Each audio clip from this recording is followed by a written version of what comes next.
Good afternoon friend. तो चलतु आज बनैबा माछ बेसर आ माछर गोटे कड़क भजा।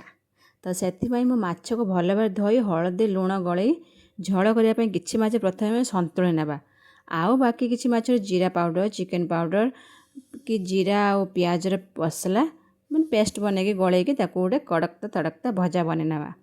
तापर कौन गोटे कड़े नेबा से कड़े को गरम करके तेल रे पियाज और टमाटो को पकई भल भाव भाजी नेबा भल जमी दरकार सेमती भाजी नेबा से अदा रसुण पेस्ट पकाई किसी समय कषि नेबा कषि नेला पुणी से आम देबा जीरा सरिष बादाम गोटे बाटण किसी समय टे कषि नेबा पुणी से आम पानी देबा आ झोल किसी आलू नेबा और सिझापी छाड़देबा से हलदी लुण लंका पकई तापर कौन मसला और आलू दुईटा जाक मसला भी पड़े होगला आलू भी आम सीझीगला से गोटे आंबुल पकईदे माछ को देदेबा आमर प्रस्तुत होगला माछ झोल गोटे तड़कता भड़कता लंच। तो come with me enjoy me video भल लगे लाइक निहाती करेंगे आ सब्सक्राइब करने तो जमार भी भूलें। रहुची बाय बाय।